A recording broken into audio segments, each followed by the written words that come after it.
Hello, and thanks for tuning into Credit Talk with Lori, your go-to hub where credit professionals share insights and experiences in 5 minutes or less. Today, we welcome Janet Glover. She is the staff accountant at Marcke Trade Supply. Thanks for joining us today, Janet. Good morning. Thank you. So how did you get started in credit and earn your way up to staff accountant?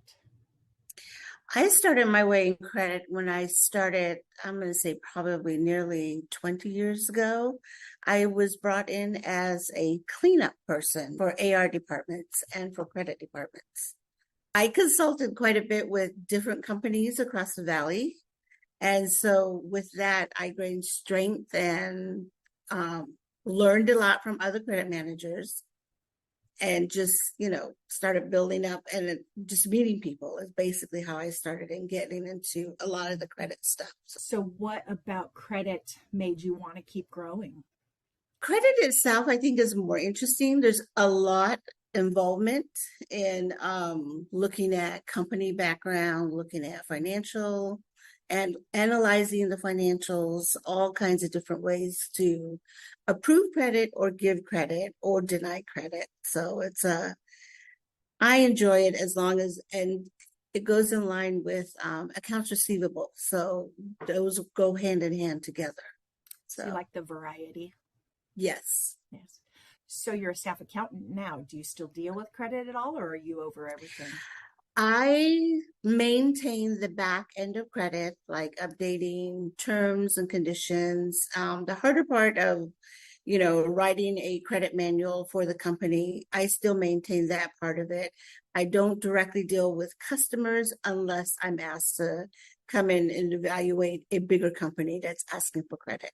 Gotcha. So more of the risk. Yes. So what skill do you think you possessed that helped you get where you are today? So what I normally do is I have a sheet that I created that I follow on different things that we should look at when we're looking at credit for a customer. I have a good rapport with the customers.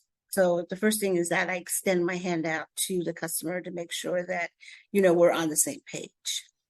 So you're not too shy to make those connections? No, not at all. A lot of people have issues talking to the higher ups, just, feel a little intimidated. I think that makes it much easier though. As long as you extend the hand out, I think it relaxes them more on the other side and they're more willing to give you information. Absolutely. That's a great way to look at it. So what would you say to somebody that's looking to get into credit? I would say start your way up in the AR department and work your way up from there, because knowing the AR portion, the accounts receivable portion of it is a great help to determining credit for customers. That way you can have a look into the customer's background. Well, I want to thank you for your time to sharing your insights and perspective. And to all our viewers, thank you for tuning into Credit Talk with Lori, and we'll see you next time.